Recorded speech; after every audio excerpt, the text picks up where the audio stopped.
I, 32M, am divorcing my wife, 33F, after finding out that my son, 5M, is not mine. Well, a couple of weeks ago, I found out that my wife cheated on me 6 years ago. The way I found out is that her sister told me after going to visit her to find out how the delivery of her first child was. She confessed to me that 6 years ago my wife told her that she slept drunk with her best friend. In her words, my wife was very sorry.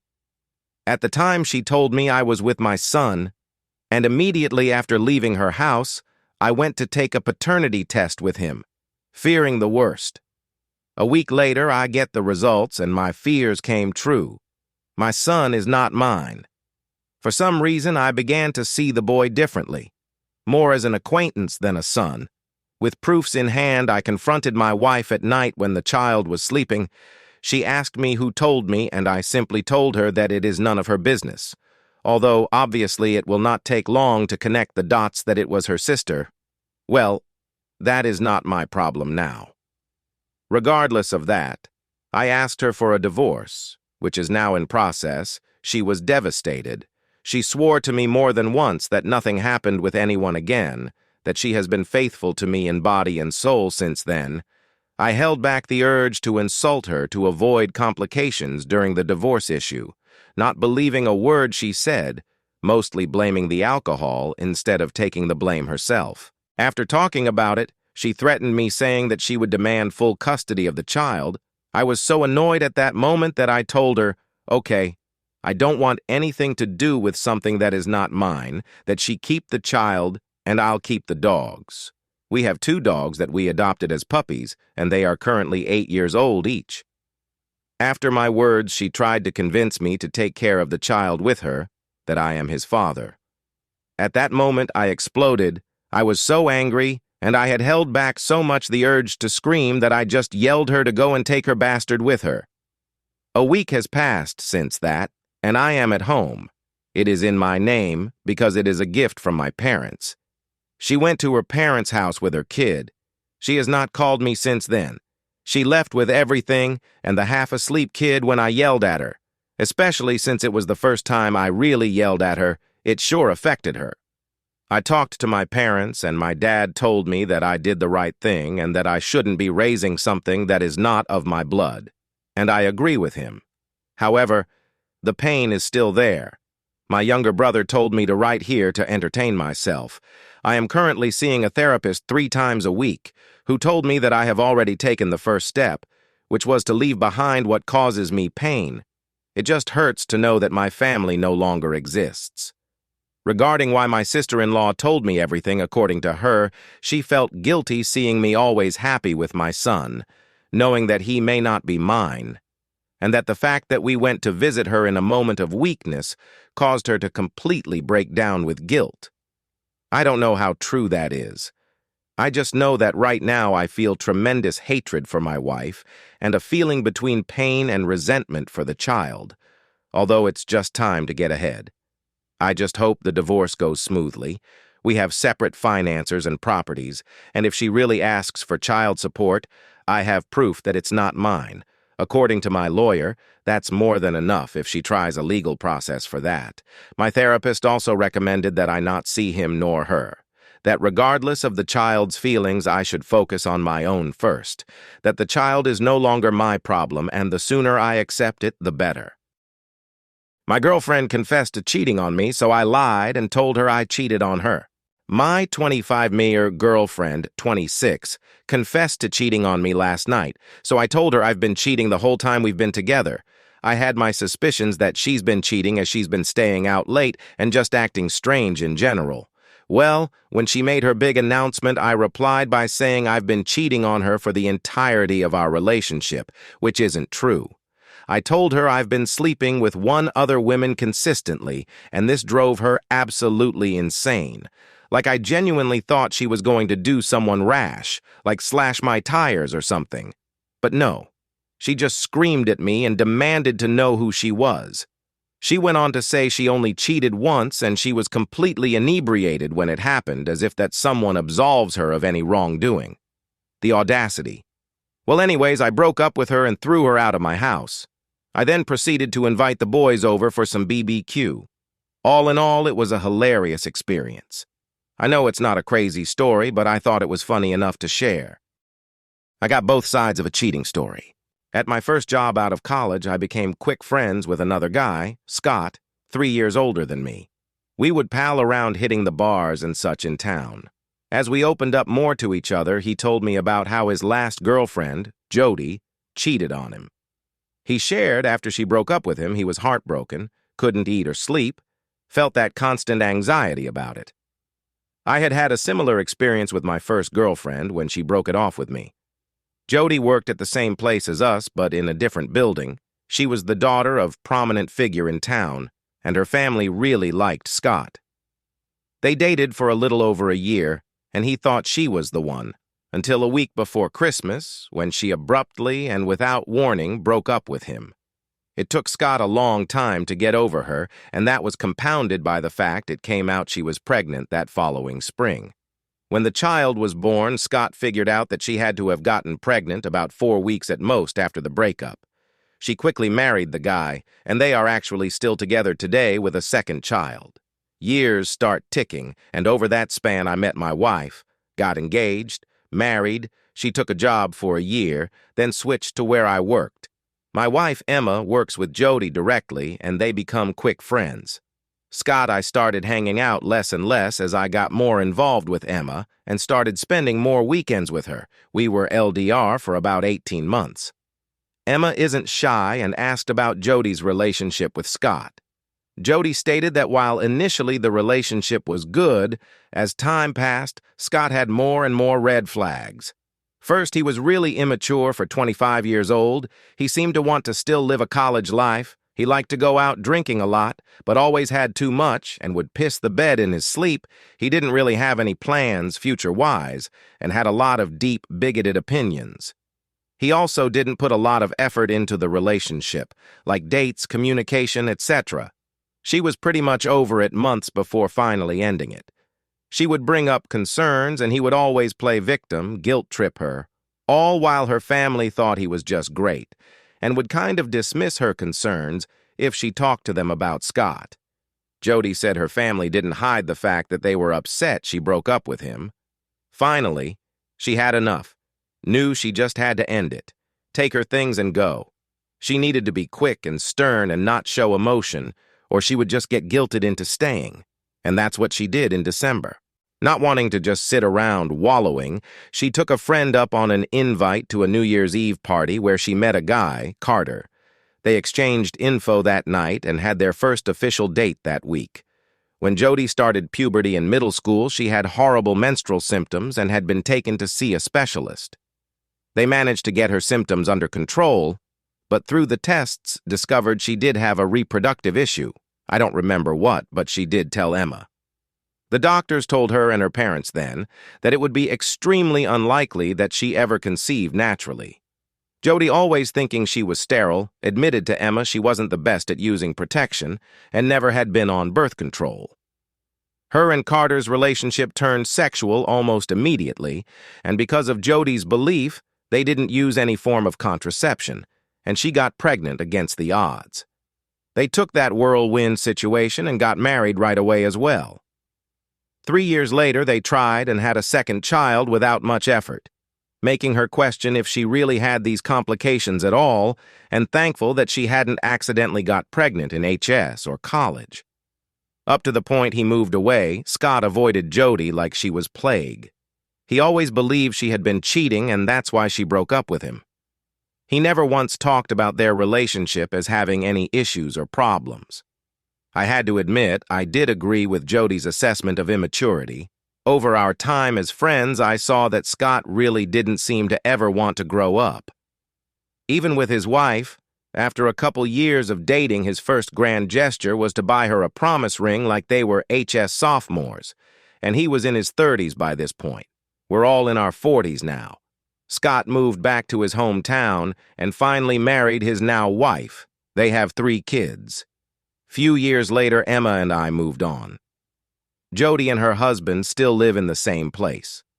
I always think of this story when I hang out in the relationship threads on Reddit, because you only ever get one side of a story. Wonder how many are as vastly different as this one once you get the other side. Wife has been using her annual girls' trip as an annual hall pass. Part 1. My wife, Gwen, 31F, and I, Robert, 33M, have been together for 11 years and married for 8. We have a set of 4-year-old twins, MF. Our relationship the last 3 years has been spectacular. We spend at least one night a week together on a date. Sex is regular. We discuss everything, have long, intimate conversations, and financially, we are hitting full stride. Both of us have growing careers. It wasn't always this good, but never has been bad either. We have grown up together. We had a lot of the typical couple issues early on and throughout our 20s, but each challenge just seemed to bring us closer in the end. That's what makes what I found out 2 days ago so much more devastating. My wife has been cheating on me. Every June, my wife and her best friend Scarlett take a girls' trip. It's been a tradition they've done since they were 18. It's nothing crazy. They usually just pick a nearby touristy town and spend the weekend shopping, or laying by a pool, or doing spa treatments. Nothing too over the top. She has this year's trip already booked, and it's in just a couple of weeks. The other day, I was looking at our bank account app, and it wanted some mandatory info verification for privacy's sake. I clicked the button, and it went into 2-step authorization. Clicked OK, and it said it had to send me a code via text, but it's my wife's phone tied to the account. I begrudgingly got up and went and found her phone. I would normally ask, but she was napping and I didn't want to wake her. I picked the phone up and hit for the code to unlock since it obviously wasn't going to recognize my face. I know the PIN, it's the same thing she uses for everything. Once unlocked, she has Snapchat open, and there's a message from her BFF in the chat. It says, "Are you really going to go through with it?" A sense of dread washed over me. I really had no reason to feel this way, but something about the question just felt so off. I thought hard about how my wife would respond and typed back, "Why wouldn't I?" Scarlett responded. "I'm just saying 2 guys at once is pretty intense." My heart dropped. I couldn't believe what I was seeing. Knowing I couldn't keep the charade up, I stopped responding and began looking through the snaps. There were 2 guys I vaguely recognized as being from my wife's past. Unfortunately, it's Snapchat, so when I clicked on them, there was nothing there. I went into her phone, deeper. Nothing in her texts or email. I looked through a oddly named folder, and in it is WhatsApp. Here are the messages I was looking for. Her messaging with her old HS boyfriend, Donald 31M, making plans for their upcoming girls' trip. No smoking gun, no sexts or pics, but definitely flirty. Definitely making plans to meet at the hotel, and definitely planning on him bringing his college roommate, who was also my wife's second boyfriend, John, 32M. I couldn't believe she would do this. I was also wondering how long this has been going on. There are not a lot of messages, but I could tell that this won't be the first time Donald has joined her on the girls' trip. I knew since Scarlett would figure out that I sent that last response, I had to confront my wife when she awoke. When she finally awoke, some grueling 45 minutes later, she immediately picked up her phone. She didn't even notice me sitting in the chair in the corner of our room. After looking at her snaps and sending a few back to Scarlett, she finally put 2 and 2 together and realized I had been on her phone. She looked over and finally noticed my presence. Her first words, said in a very aggravated tone, were, "Did you go through my phone?" Before I could even get a word out, she starts laying into me about invasion of privacy. I became immediately engaged. How dare she blame me for anything? I tell her I know she is cheating, that she's talking to Donald and John, and that her and Scarlett's trip is just a cover. At first, she tries to deny everything, tries to gaslight me, telling me I'm reading too much into the messages, that she is just catching up with old friends and knew I would act like this. That's why she didn't tell me they were going to get lunch. It was all bullshit. I got so mad this whole thing devolved into just screaming and yelling. I told her I wanted a divorce, and she said, "Really? You're gonna throw away over 10 years over a couple of nothing texts?" Implying I was the one throwing things away made me see the darkest red, and I said what I knew would get under skin the far more than anything else. "I'm not the one throwing it away, you stupid cunt." Now I knew this would drive her crazy. She hates that word. She even gets upset when TV characters say it. I've never seen her that mad, but it worked. She totally flipped and screamed at me that she does this for us. I was mind blown by that statement, but she wasn't done. I'm paraphrasing from memory, but basically she just ragingly started spouting off everything. Why do you think our relationship gets better? Every fuging year, I deserve this. It's my free weekend. It lets me handle all the bullshit from the year, resets me. If you can't understand that, that's your problem. So fuging, what if I'm crossing some lines? Are you not fuging happy? We have it great, and all it costs is me getting 1 weekend a year off. At this point, she softened a little but kept a stern tone. I get it, your pride is hurt, but it has nothing to do with you. This is for me. You can have a great life. I just need this once a year, and you need to make peace with that. We have a good thing going. Don't fudge it up because you're mad now. I couldn't believe what I heard. I felt literally woozy in that moment. My chest tightened. This woman was out of her mind.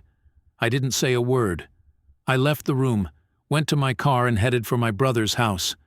When I arrived, I just texted my wife, "I'm at Mickey's. Please don't message me. I need time." I've been hanging out here for 2 days, just under the guise of generic marital problems. She has texted me each morning, asking me to come home and talk. I responded both times, "Not yet." I don't know what to do. I've never been hurt so badly, or so callously. I love her, but this is too much. I plan to go back home tomorrow and try and sort this out. I don't see how we ever come back from this. Wife has been using her annual girls' trip as an annual hall pass.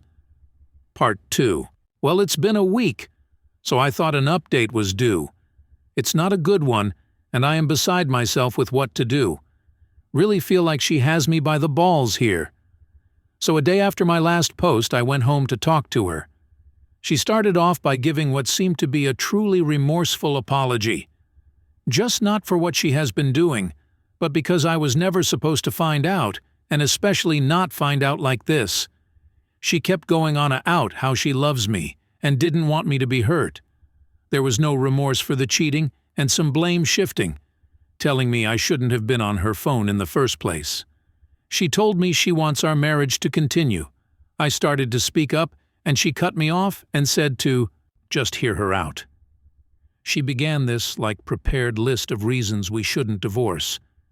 I can't remember all of it, but there were basically 3 reasons and all these sub-reasons that backed them up. First, the twins, we don't want them growing up in a broken home. They are so young and this is what they know.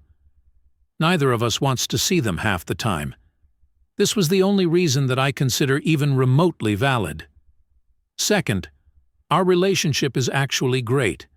We complement each other, have so much fun together, rarely ever argue, and when we do, it's more a discussion. We indulge each other's likes. We have sex often, just on and on. Up until a few weeks ago, I would have agreed with all this completely. I tried pointing out that infidelity kind of negates all that. This is where I could see she felt no remorse, and I could tell she believes all her own bullshit. She said the girls' trip is what makes all this possible. I was dumbstruck. She went on to say her yearly trip allows her to get all of it out her system. It's the reason she can be all these great things all year long. That any time she feels a little resentment about something, or am just getting under her skin, or she doesn't feel like having sex or indulging one of my hobbies, she can always put that aside because she has this. I literally can't believe the audacity of this woman. Third, financial stability wasn't much just her pointing out how much difficult it'll be with us both on our own, as we live so comfortably and get to do so much because we both are good earners. Who cares? When I finally got to speak, I told her how hurt, betrayed, and insulted I was. She did tear up and apologize for hurting me, but at no point did she apologize for the actual cheating. sticking to the idea that I was never supposed to find out. I asked how long, and she said 10 years. That's basically our whole relationship. I began to ask for more info, but she cut me off again and said that talking about the past is just going to hurt more. She wants to talk about the future and what I needed to work this out. I told her if you want to reconcile, then obviously this trip needs to end. She stopped me there and said, No, I'm not going to stop. I'm still going this year. I got pissed and yelled, Then we are done. I'm leaving and divorcing you. This is when things turned worse. She sighed and said, No, you're not. I didn't want to do this, but you lose if you leave. We will split custody. We will split our money, but we will also split our debt. And I have more than you. Half will become yours. The house is in my and family's name and is a premarital asset. Also, you don't have any proof I did anything. You saw some vague messages that are now gone. I bet you didn't send them to yourself or take pics, did you? This is a no-fault state with no infidelity clauses. You're fucked. I'll be really devastated to be without you. I don't want you to think I don't love you, but I'll move on, here in this house, with more free time. You'll move in with your mom or brother and be miserable trying to rebuild on your own. I felt so defeated in that moment, and she could tell. I sat there just wishing I could disappear. Gwen, seeing the collapse, moved in to comfort me, and I just let it happen and didn't respond at all. She started talking again, saying, Let's just go back to the way things were. You can keep your life. I hate seeing you like this, and will do everything to make you happy. You can tell yourself whatever you want for the 2 days a year I'm gone. I understand you need some time, so take it, but don't toss us away because of pride. This has been the most painful week. I don't want all this pain. I want the life I had, and I guess it's on the table. But you can't just erase it. The mind movies are brutal, and the realization that she feels no guilt, that she actually sees her cheating as a good thing, has my questioning everything. I feel I can't even trust myself or my judgment because I'm the idiot who fell in love with this person. I'm still here at the house.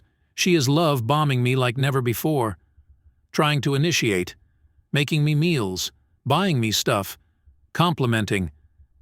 It's insane.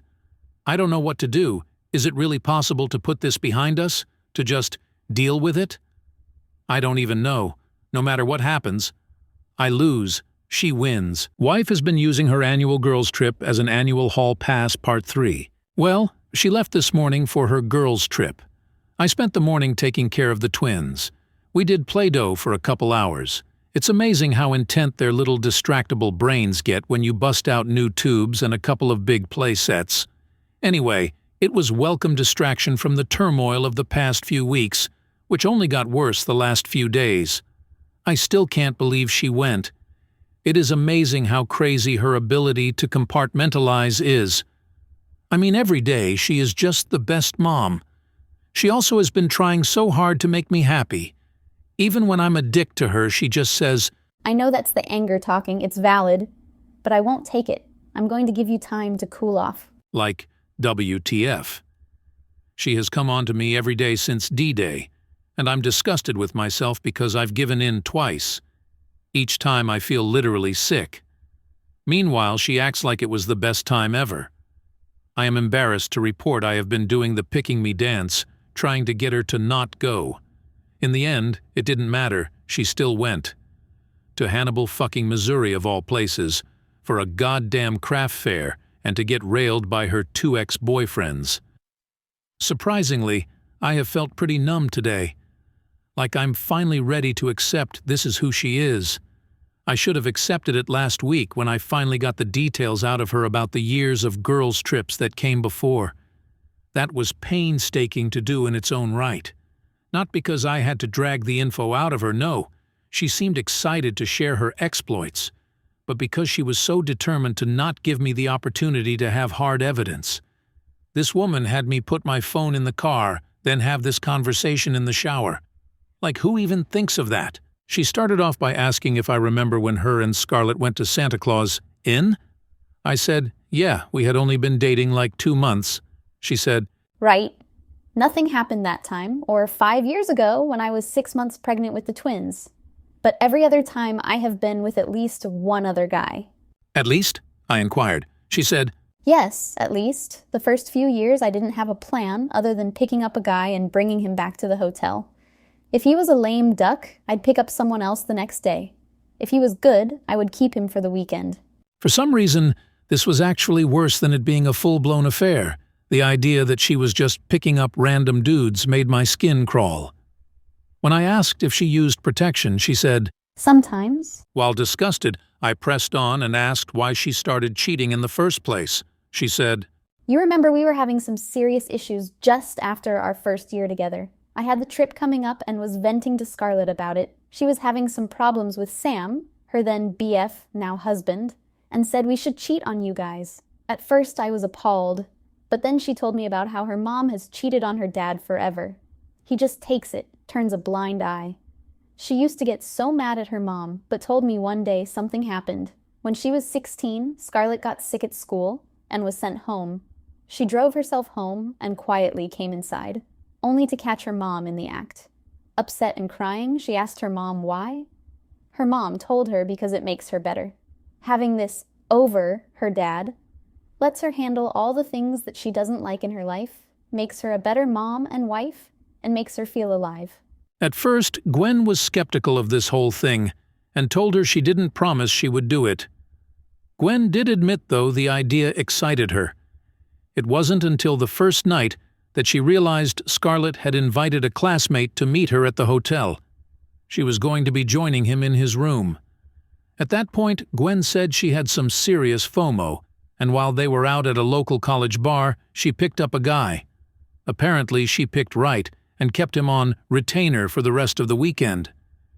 This is when Gwen went into a whole monologue reminding me about how she is all year long, but especially after she returns from the girls' trip. It's not untrue. She has always been super attentive and sexual for weeks after. That starts the second she gets back each year. It's crazy to think how much I used to look forward to her going, knowing that she always came back with her battery charged. Now knowing how she's charging it has me absolutely disgusted. I asked, So how did we get to you having an affair with your HS boyfriend? She said, It's not an affair. We fuck one weekend a year and message a little bit leading up. That doesn't make it an affair. But to answer your question, after the first couple years of random guys worked out, the next 2 years didn't, so I decided to do what Scarlett does and invite someone. The first time was a client, and it went great. The next year, we had just gotten a hot intern at work, and he was always flirty, so I invited him. The weekend was amazing, but when we got back, he was clingy. I ended up having to threaten him, and I learned coworkers don't make good choices. I ended up reconnecting with Donald at our HS reunion 4 years ago. He's also married, so I knew it was safer than single guys. He had something to lose too. Don and John are still best friends. John is also married. Being with two at once has been a fantasy for a long time. So I figured why not, and just asked. I should have quit then, but I didn't. I did this pick-me dance for another week. But now she's gone for the weekend. But I'm about to be gone too. I'm not going to live like this. She thinks she has me, but what she didn't anticipate was me going numb. I might not have a plan right now, but I have time, and I will make sure she sees consequences for this. Edit. Getting a few questions on the history between Gwen, Don, and John.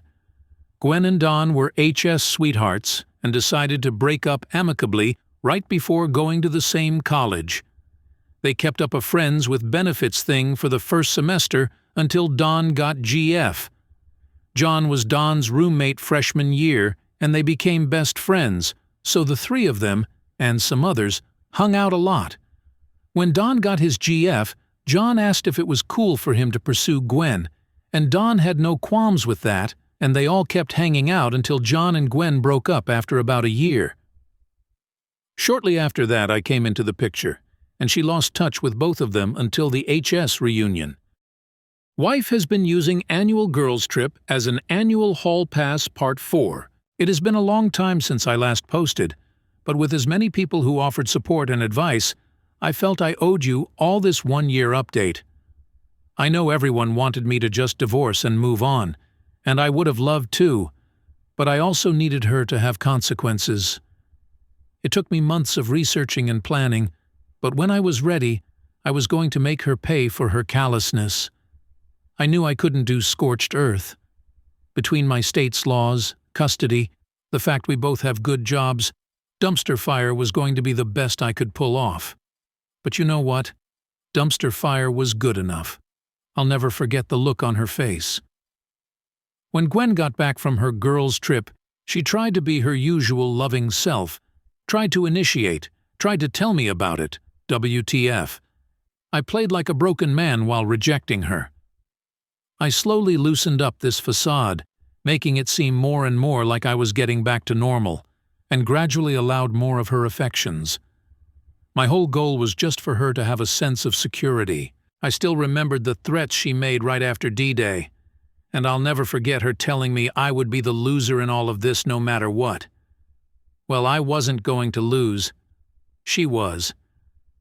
Her biggest flaw was complacency. She expected everything to just tick on as normal, and she was in way too much fog to even think I would pull the shit I did. My first plan was to hurt her financially. Not a ton I could do here, but I did empty our joint savings account. I then used that money to pay off my debts, notably the car that was in my name. I also hired myself a lawyer and got him to draft papers. Right at the end, I used a decent chuck to put a deposit and first months on a rental house. I figured timing everything up just right to ruin next year's girls' trip was ideal. Over the last year, I have been slowly collecting any and all evidence of infidelity I could on Scarlett, Dawn, and John.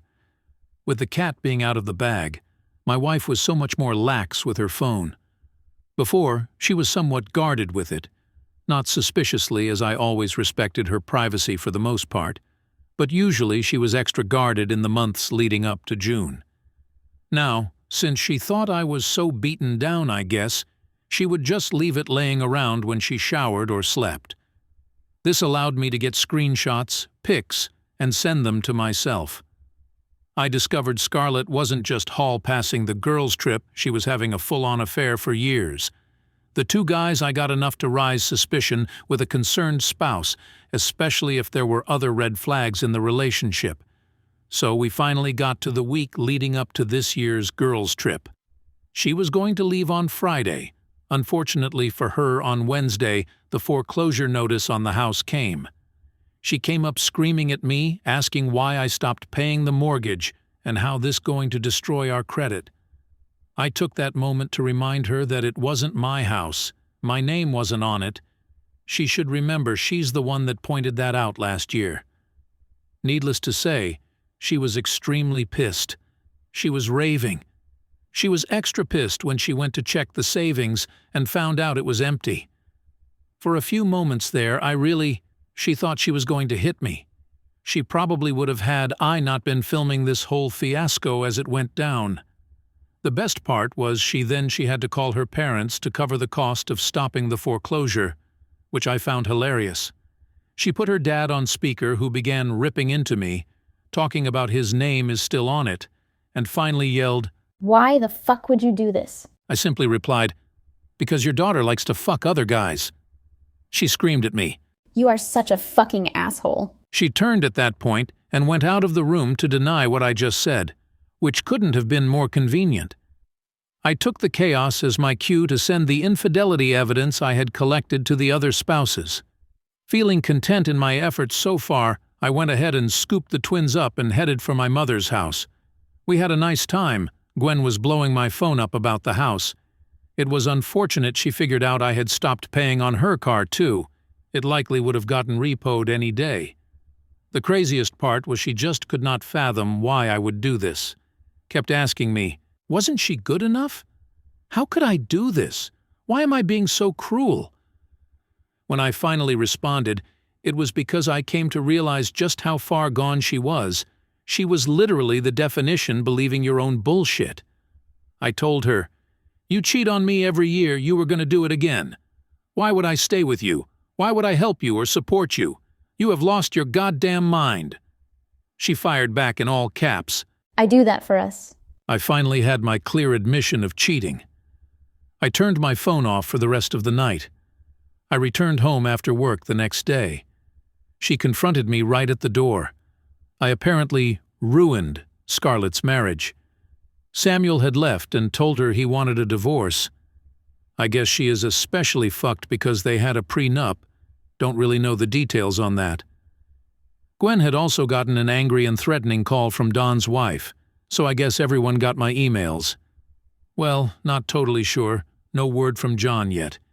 She clearly wanted to fight with me when I got there, but I wasn't having it.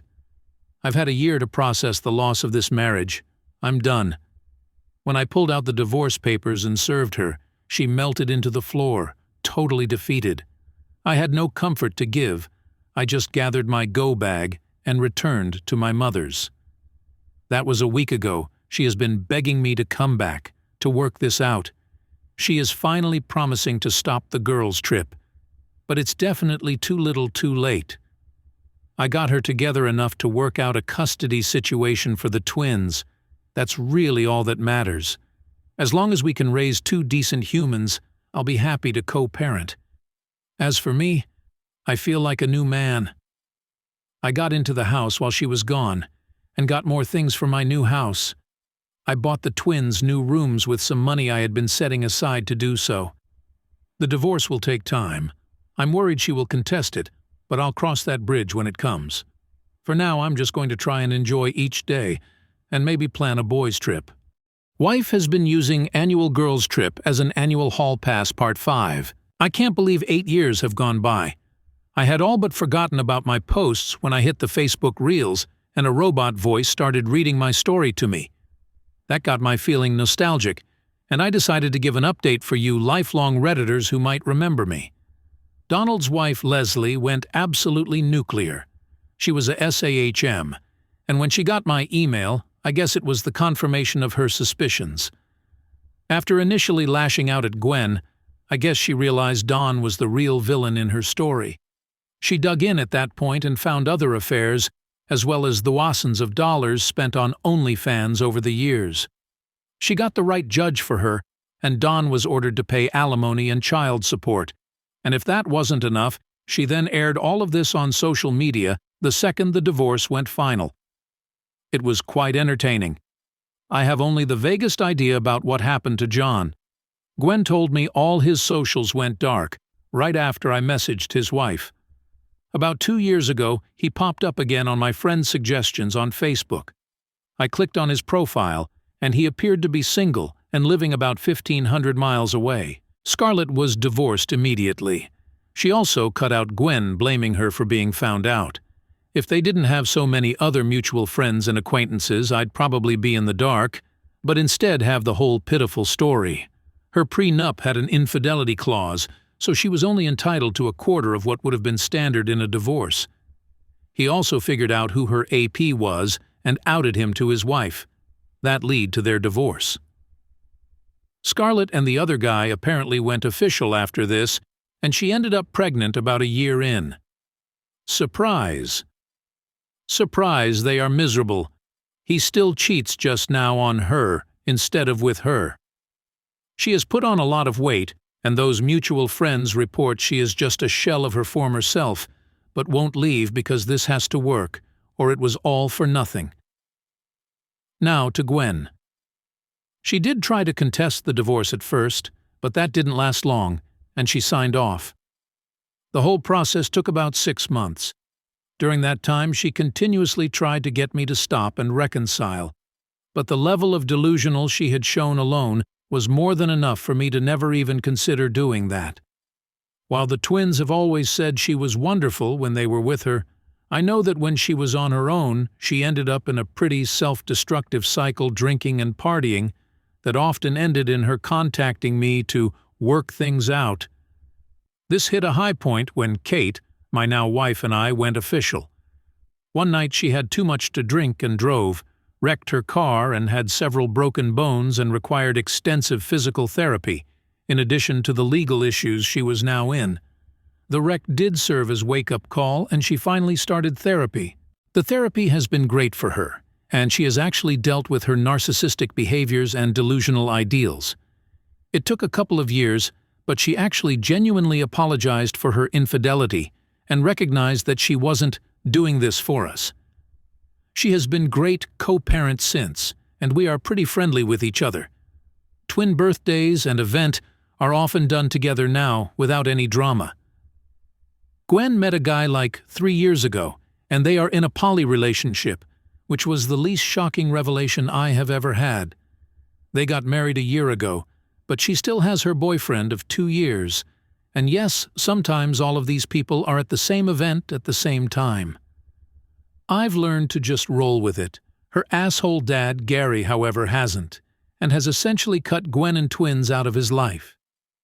My former mill wasn't having it and divorced the old bastard. He is now an angry, bitter, lonely old drunk. As for me, I'm doing great. Once the divorce went final, I had every intention of man-whoring myself across the whole city. I got the apps and matched quickly with a few women. I went out with Kate, now 37F, who was in a similar recent divorced situation and was looking to just enjoy some freedom. First date went great. She stayed the night at my place. Then we ended up spending the next day together. Then kept messaging through the week. She canceled a date with someone else so we could spend the next weekend together. I ended some conversations with the other women I'd matched with. Then we both dropped the apps. Next thing we knew, we have been in a relationship for almost 8 years, married for 6 of those with a 3-year-old daughter. So while our plans of playing the field didn't pan out, things still turned out pretty well. Don't know that I'll ever update again. Thanks once more to all those who read my story, offered advice and well wishes. Who would have ever thought that simply checking a bank account could cause at least 6 divorces, a poly relationship, and me being a 42-year-old toddler dad, but I guess that's life for you. It's been a year, and I haven't been able to move on. I have been denying this for months now, and honestly, I'm embarrassed to talk about this to my friends who have been nothing but terribly helpful and supportive to me through my breakup, which happened about a year ago.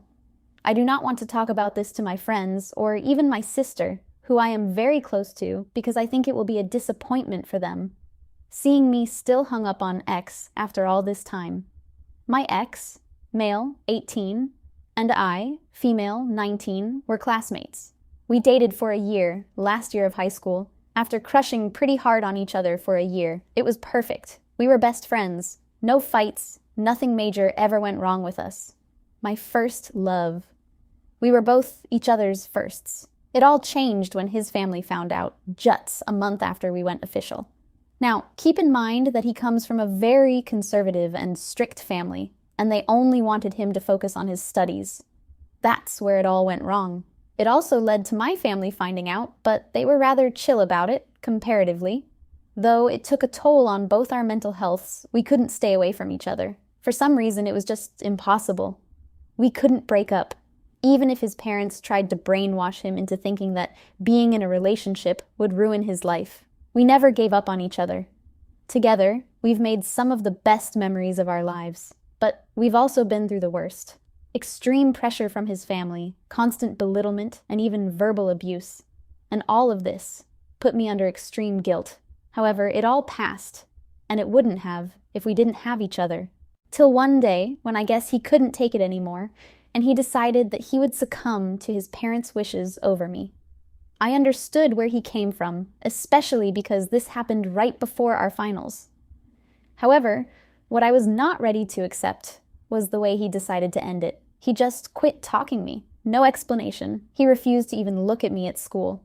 Mind this, we were perfectly fine the day before his behaviors switched. This took a big toll on me, but I pushed it all aside to focus on my exams. A part of me was so sure that it would all go back to normal once the exam is over. It didn't. He never came back. He was never the same. I won't go into the more personal aspects of how I dealt with it, but I did try to get him to explain. He refused to do that too. I could sense a feeling of shame from his voice, disappointment in himself maybe, about how he decided to deal with our situation. After we got our results, he scored a little lesser than me, and at this point, there was no communication between us, but at least we followed each other's socials. After the day of the result, he unfollowed me and removed me from his socials. For me, this was a repeated cycle of abandonment from a person I loved, from my best friend. I couldn't take it, but I held on to my self-respect and never contacted him. To this day, he moved countries. I went out on a few dates with a few guys in the last year, but nothing seems to fill that emptiness. I will never contact him myself, but if he ever does, I know I'll cry once more for him. I know this was really long and sounds like I'm yapping and that I'm depressed. I'm not. I'm very happy in life right now. I have great friends, I am hustling for my career, I'm getting success, and I know I will find someone, and I will love again. I guess I really wanted to put it out there, see if I'm the only one. My ex-GF is begging me to not continue with the complaint, but I will. So I was with M for 3 years, and for me, everything was fine. We were the classic couple always together, doing everything together, going everywhere together and all this stuff just like she wants. And for me, it was okay. But everything changed 2 months ago when I discovered that she was cheating on me with one of my friends. After that, I discovered the cheating. I don't made any type of scene. I never screamed, I never cried, or anything of these things that I hate. I just told her that we were over, and we immediately broke up. Of course she tried to change my mind with tears, begged me for forgiveness, tried to hug me, but I always refused, because cheating is the only thing I will never forgive to anyone. She spent 2 months on stalking me on social media, with fake accounts. She tried to contact me with new numbers, and even made all her friends to contact me, but I had always refused to do anything for her. I wasn't even mad. I was just in shock and couldn't believe that she did that to me since I have done everything I could for her. I always made her surprises, expensive and not gifts. We were going to vacations in beautiful places. I was romantic with her, bringing flowers, chocolate, making her special meals. I even took cooking classes for her, so the cheating came out of the blue for me. I love to work out, so my physique isn't a problem, and even sex wasn't a problem, because I heard her many times with her female friends saying how lucky she was to find a guy that can satisfy her. Anyway, 1 month ago, I bought a new car because my old one was having serious problems, and the mechanic, a family friend, told me clearly to get rid of it because the cost of maintenance was too high. So I did. I bought my new car and installed some cameras and a security system inside, because since it's new and is very expensive, I wanted it to be protected. So 3 weeks ago at morning, I found out my brand new car being completely destroyed, broken windows, striped everywhere, and with a note on the front, "Please, I just want to talk with you." I immediately knew that she was the one that made all the disaster, and the cameras recorded that too. The same day, I went to the police with the proofs to sue her, and after a few days I received a message from a new number where she was begging me to withdraw the complaint because she was having a job interview, and if they knew about it, she would have lost the opportunity for the job. I never replied to her messages in this months, and I never will, and of course I'm not withdrawing the complaint. It's been 2 weeks that she is calling me and messaging me to withdraw the complaint, but I will never do it because for me, any action have consequences, and you must think before of the action, about the consequence, and not after begging. It don't work with me. So, at the end, my ex will not have her job, and I will have my car repaired, and for me, everything is fine. Altachi is still messaging and calling me, but I will never change my mind. My ex-BF peed the bed. My ex, 23M, and I, 22F, had been having major relationship issues over the past months, mostly related to his drinking habits. He refused to go and get help and couldn't acknowledge that it was a problem. The last straw for me was waking up in the middle of the night to the bed being wet. I threw the light on and pulled the covers back. I was so shocked and disgusted, and honestly a little traumatized. I yelled at him and left to sleep on the couch. He cleaned it and told me so, but I refused to sleep on a pee bed. We ended up breaking up. I think it was best. I hope he was able to get himself help and start taking care of himself. Hey everyone! Today's story. My sister asked her absentee birth father to walk her down the aisle instead of the man who raised her. None of them attended the wedding. Stay tuned to find out why. Don't forget to like and subscribe. I, 16M, don't even know where to start with the shitstorm that was my sister's, Tiffany, 27F, half-sister actually, wedding this past weekend. I've got to give the background for any of this to make sense. So my mom, Cassidy, 51F, was married to this loser, Jeff, for like 5 years. He was my sister's dad. They got divorced when she was 3. He was in and out of her life until she was 7 when he just disappeared. My mom married my dad, Clark, 58M, when Tiff was 7 also, after 2 years of dating. I came around about 4 years later. I have always kind of looked up to my sister, even though we are not that close really. She was always nice to me, but I mean she's 11 years older, so we never really played together and my parents didn't have her watch me very often. I was 7 when she left for college, so like, we're just close-ish, but maybe could be closer if we weren't so far apart age-wise. Now, this is all my mom has told me about Jeff. I guess when they were dating in college, Jeff seemed awesome. Senior year, my mom and Jeff got married in a big wedding paid for by Jeff's dad. My mom says he worked really hard in college, even though he did like to party and really liked to get high back then. Mom was totally in party mode too, so they just worked. It wasn't until they graduated that things changed. Turns out, the only reason Jeff was working so hard was because it was a stipulation of his inheritance. His dad is loaded. Now, while Jeff wasn't getting the money immediately, Jeff's dad made it clear to him and his brothers that a college degree was mandatory to get their trusts, and if they had that and a family, they'd get the money when they turned 30 or 40 or something. So Jeff had the college degree and was married to my mom. My mom said after college he never really tried to get a job. My mom got a good one right away. Jeff bounced in and out of jobs, but mostly just lived off my mom, smoked pot, and was determined to have a kid. A year in, my mom did get pregnant with Tiff. Mom said Jeff turned into pure worthless at this point. My mom got a good promotion at about this time, too. She said it was good she did because, even though Jeff was at home all the time, he couldn't be trusted with Tiff on his own, and she had to pay for daycare. It seemed like Jeff had met his life goal and was just waiting to cash in on his dad's deal.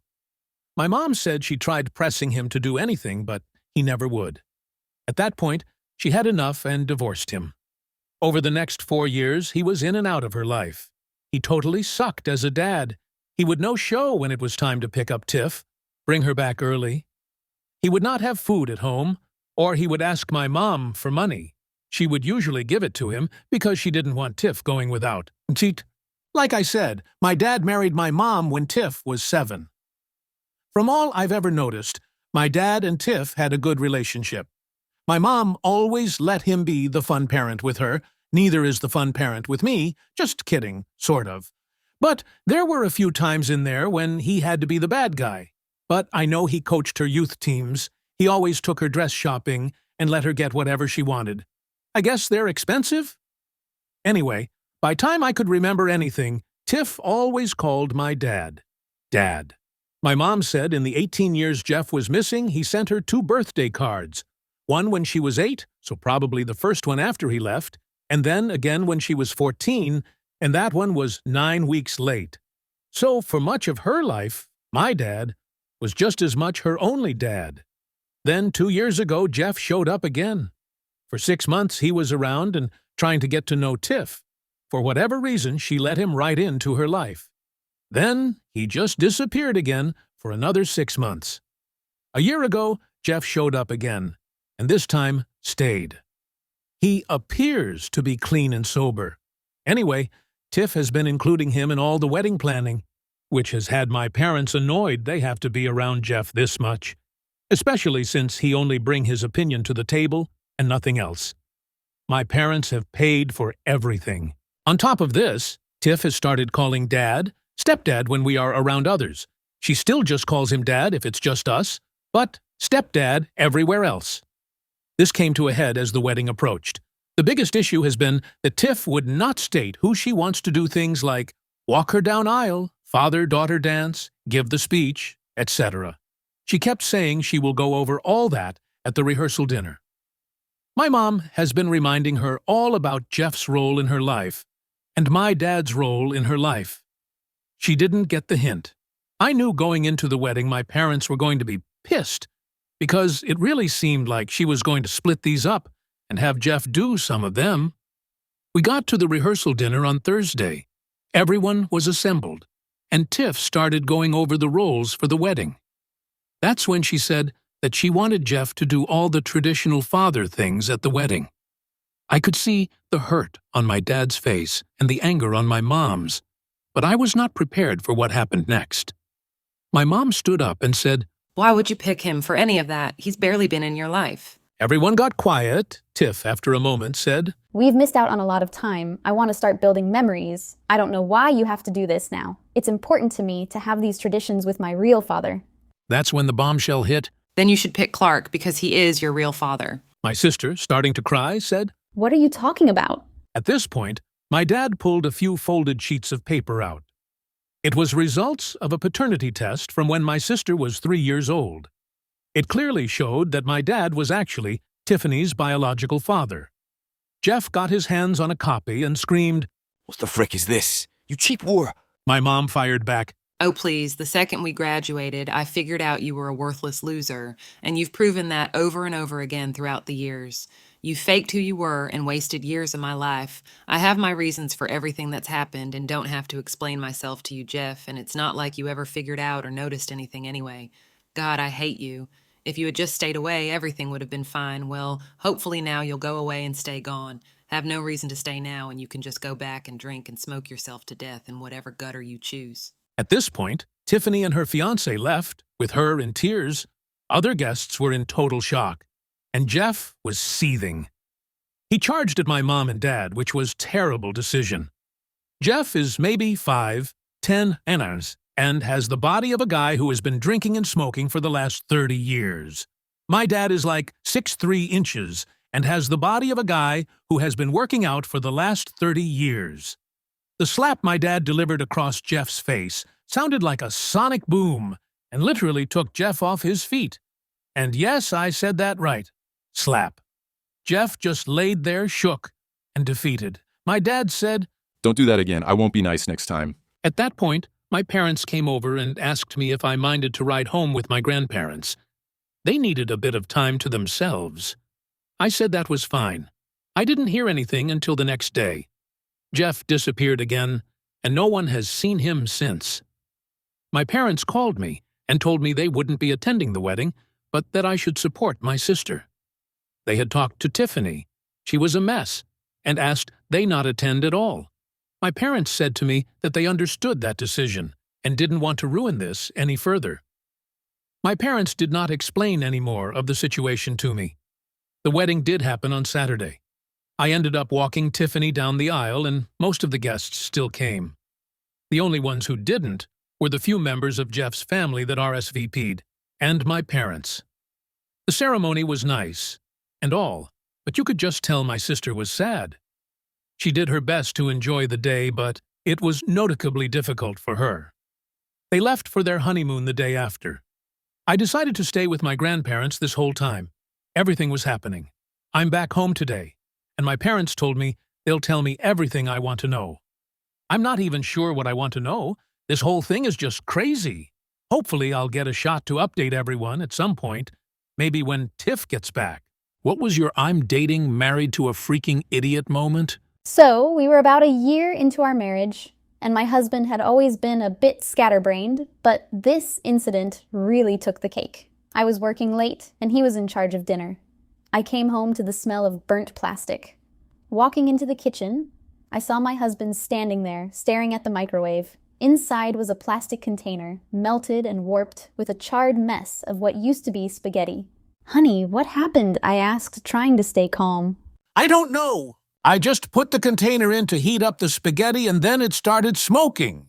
It took everything in me not to facepalm. "Did you take the lid off the container?" His eyes widened. You're supposed to do that? "Yes, dear. Otherwise, the steam has nowhere to escape, and the container will melt." He looked genuinely puzzled. But it's microwave safe. It says so right on the bottom. I sighed and rubbed my temples. Microwave safe means the plastic won't release harmful chemicals into your food, not that you can leave the lid on and expect it not to explode. He blinked a few times, then looked back at the microwave. I thought microwave safe meant you could just throw it in there and it would be fine. "Have you never noticed how I always take the lid off, or at least leave it ajar?" I asked, trying to suppress a laugh. He shrugged. I thought you were just being cautious. I couldn't help but chuckle at his innocence. Well, now you know. Please, next time, take the lid off. And maybe stick to using a plate. Story 2. A couple of months ago, I asked my boyfriend to feed our cat while I was out running errands. He's always been forgetful, but I figured he could handle this simple task. When I came back, I noticed our cat, Mittens, acting really strange. She was meowing loudly and rubbing her face on the floor. I checked her food bowl and saw it was full of kibble, so I asked my boyfriend what he fed her. He looked confused and said, I gave her the food from the blue bag, just like you said. We only have one blue bag in the house, and it's my boyfriend's protein powder. He had fed our cat protein powder instead of her usual cat food. Mittens was fine after a trip to the vet, but that was definitely my I'm dating a fucking idiot moment. When I confronted him, he was still holding the blue bag. This is the cat food, right? He asked, shaking the bag and creating a small cloud of protein powder. I snatched the bag from his hands. No, this is your protein powder. The cat food is in the pantry, clearly labeled. He scratched his head. But this was on the counter. I thought you left it out for me. I took a deep breath. I was making a smoothie before I left. How did you not notice the difference? Protein powder doesn't look anything like cat food. He shrugged. I thought maybe you got some new fancy cat food. I couldn't help but laugh at the absurdity of the situation. Well, next time, please check the label. Our cat is not on a high-protein diet. To his credit, he felt terrible about the mix-up and apologized profusely. He even went out and bought Mittens a new toy to make up for it. Now, every time I see that blue bag, I can't help but chuckle and shake my head. Story 3. My wife and I recently got a new router, and it came with a set Wi-Fi password. I wrote it down on a piece of paper and left it on the kitchen counter. A few days later, she called me at work, frantic because she couldn't get online. I asked if she tried the password, and she said she did, but it didn't work. I told her to read it out loud to me. It's not working. She repeated. I'm typing password, just like it says on the paper. I nearly dropped the phone. Sweetheart, it doesn't say password. It says password. ABC 12,345. You're supposed to type the part after the colon. There was a long pause. Oh. Just try it now, I said, trying to keep my voice steady. A few moments later, she sighed. Okay, it's working now. Thanks. That night, when I got home, she sheepishly handed me the piece of paper. I thought it was just some sort of placeholder. I couldn't help but laugh. No, it's the actual password. A placeholder would say something like, your password here. She rolled her eyes. Okay, I get it now. Since then, we've had a running joke about the time she thought password was the password. Every time we set up a new account or device, I make sure to remind her to check for colons. It's a little things, but it's become one of those moments we laugh about whenever we're trying to set up anything new. She's a brilliant woman, but technology is not her friend. Story 4. My husband and I were getting ready to leave for a weekend getaway. I asked him to put the suitcases in the car while I finished packing a few last-minute things. A few minutes later, I heard a loud crash. Running outside, I found the garage door halfway up and our suitcases scattered all over the driveway. The scene was chaotic. One suitcase had burst open, spilling clothes and toiletries across the concrete. Another was wedged awkwardly under the half-raised garage door. Its handle snapped off. What happened? I asked, trying to make sense of the chaos. I don't know, he said, rubbing his head. I hit the garage door opener, but I didn't realize it was already up halfway. And then I backed out too soon. I looked at him, then at the mangled suitcases. Did you even look before you started backing out? He shrugged. I thought it would be fine. I took a deep breath. Next time, please make sure the door is fully open before you back out, and maybe keep an eye on the suitcases. As we gathered our things, I couldn't help but think of all the other times he'd done something similar. Like the time he tried to jumpstart his car with a paperclip, or the time he attempted to use duct tape to fix a leaky pipe. Despite all the headaches, I still loved him. He always meant well, even if his execution was lacking. At least he kept life interesting. As we finally got everything packed and the car loaded, I turned to him. Ready to hit the road? He grinned sheepishly. Yeah, let's go. I chuckled. Just be careful, okay? He nodded.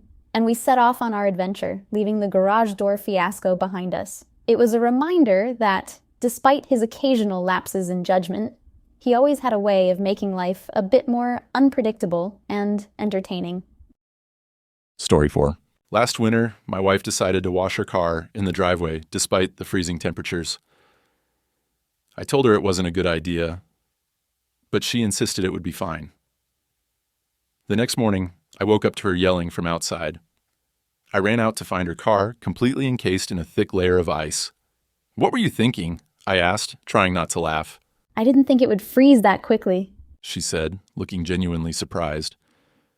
We spent the next 2 hours trying to defrost her car with hair dryers and hot water. As we worked, I couldn't help but think about all the other times she'd done something similar. Like the time she tried to dry her shoes in the microwave, or the time she attempted to dry clean her coat by putting it in the dryer with a fabric softener sheet. Despite all the headaches, I still loved her. She always had the best intentions, even if her execution was lacking. At least she kept life interesting. As we finally got her car defrosted, she turned to me and said, "Maybe next time I'll just go to the car wash." I laughed and kissed her on the forehead. "Good idea, sweetheart. Good idea."